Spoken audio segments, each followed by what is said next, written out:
예, 비하인드 뉴스를 시작합니다. 최재원 기자가 나와 있습니다. 최 기자, 첫 번째 키워드 볼까요? 네, 첫 번째 키워드는 가려받는 전화, 물음표를 붙였습니다. 예, 어떤 이야기입니까? 네, 어제 이 자유한국당 황교안 대표와 바른미래당의 비당권파 유승민 의원이 전화 통화를 했다는 사실이 알려졌죠. 한국당과 이른바 유승민계 의원들이 통합한다는 얘기가 서로 오갔습니다. 이를 두고 유 의원과 반대편에 있는 바른미래당의 당권파 손학규 대표가 오늘 아침에 이런 발언을 했습니다. 직접 들어보시죠. 예. 전화 안 받기로 유명한 유 의원이 홍 대표의 전화를 받은 것을 보면 급하기는 급했던 모양입니다. 예, 그러니까 유승민 의원이 평소에는 전화를 잘 안 받는데 황 대표 전화는 받더라. 뭐 그런 이야기군요. 네, 손학규 대표는 공개적으로도 유승민 의원이 내 전화 안 받는다 이렇게 불만을 얘기한 적도 있었는데 이것도 이어서 영상을 보시죠. 내가 만나자고 했는데 먼저 답이 없네요. 예, 내가 전화도 하고 문자도 보냈었어요. 예. 만나자는데 답이 없다. 사실 이 당시에도 두 사람은 서로 등을 돌리고 있던 상태였기 때문에 전화를 받았다면 오히려 뉴스가 됐을 상황이었습니다. 다만 유승민 의원이 전화 잘 안 받는다는 얘기는 이번이 처음이 아니긴 합니다. 2년 전에 유승민 의원이 바른정당에 몸담던 시절 이 대선 후보를 뽑는 과정에서도 비슷한 장면이 있었습니다. 이것도 영상으로 준비했습니다. 예. 전화 통화가 잘 안 되세요. 저도 전화를 여러 번 드렸는데 전화가 잘 안 되고 이게 문자를 하시고 당내 김무성 의원님이라든지 다른 의원님들 또 기자분들도 전화가 안 된다고 하시는데 이 소통의 기본이라고 생각하거든요. 남 지사님 전화는 제가 한두 번 빼놓고는 다 콜백을 드렸던 것 같고요.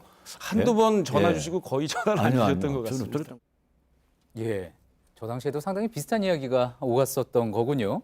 어떻습니까? 실제로 유승민 의원이 전화를 잘 안 받는다고 합니까? 제가 그래서 이 바른미래당 출입 기자들에게 좀 물어봤는데 자주 통화를 하고 있다라면서 좀 친분을 과시한 기자가 있었는가 하면 예. 많은 기자들이 최근 들어서 통화가 쉽지 않다라고 또 얘기를 하는 경우도 있었습니다.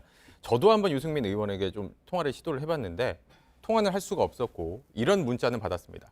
제가 말을 아끼는 편이고 거짓말보다는 차라리 침묵이 낫다고 생각합니다. 라면서 이 통화를 할 수 없는 것에 대해서 양해를 구하는 문자를 보내왔습니다. 예. 이런 유승민 의원이 이 황교안 대표로부터 걸려온 전화를 받았다는 것은 그만큼 보수 통합에 대한 의지가 강하다는 것을 보여준 것이다. 이렇게 해석을 할 수가 있을 텐데 이렇게 전화를 안 받는 유승민 의원이지만 반면에 먼저 연락을 하면서 좀 손을 내미는 경우도 있습니다. 예.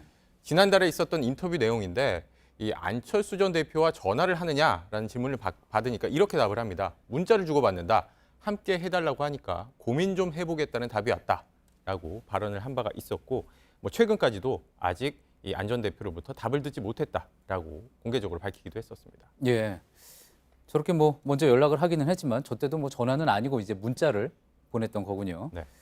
예, 알겠습니다. 다음 키워드 볼까요? 네, 다음 키워드는 총질이나 해봐라로 정했습니다. 예. 총 쏘는 거 이야기하는 겁니까? 네, 최근 들어서 홍준표 전 한국당 대표와 이 한국당 의원들이 좀 공개적으로 설전을 벌이는 모습을 자주 볼 수가 있는데 오늘은 홍 전 대표가 소셜미디어에 이런 글을 썼습니다. 내용을 좀 소개를 해드리죠. 당이 걱정이 돼 충고를 하면 그걸 내부 총질이라고 펄펄 뛴다. 총질이나 한번 해보고 그런 말 해라 라고 했고요. 또 이어서 이렇게 썼습니다. 내부 총질과 충고도 구분 못하는 사람들이 어떻게 내부 총질 운운하느냐. 다시는 그런 말로 언론을 차단하지 마라고 했습니다. 예. 그러니까 누가 뭐래도 나는 할 말을 계속 할 테니 그것에 대해서 뭐라고 이야기하지 말라. 그런 이야기군요. 네, 또 동시에 너희들은 좀 할 말을 하고 있느냐라고 얘기를 한 것으로도 해석을 할 수가 있는데 이것은 한국당의 초선, 재선 의원들을 겨냥한 것으로 보입니다. 어제 초재선 의원들이 모인 자리에서 이런 얘기가 나왔기 때문인데 이 한국당의 초재선 의원들의 이 통합과 전진 모임에서 당 대표를 지내신 분의 계속되는 분열 조장 행위를 더 이상 묵과할 수 없습니다. 즉각 중단할 것을 촉구합니다. 라면서 홍 전 대표를 겨냥해서 내부 총질, 그러니까 당을 겨냥한 비판 그만 좀 해라라는 입장을 내놓기도 했습니다. 최근 들어서 양쪽의 갈등이 좀 공개적으로 표출이 자주 되고 있는데 지난 9월에도 이 조국 전 장관 둘러싼 논란이 불거졌을 당시 홍 전 대표를 겨냥해서 이런 얘기도 했었습니다. 한국당의 초재선 의원들이 통합 대신 분열을 이야기하는 사람은 조국의 편, 문재인의 편이다라면서 고로 우리의 적이다라는 입장을 내면서 반발하기도 했습니다. 예. 그리고 이제 앞서 저희가 또 소개해드린 바도 있었는데 김태흠 의원과도 설전을 벌이기도 했었잖아요. 네, 어제도 저희가 비하인드 뉴스를 통해서 소개해드린 것인데 홍 전 대표는 관련해서 이런 글도 썼습니다. 내용을 소개해드리죠.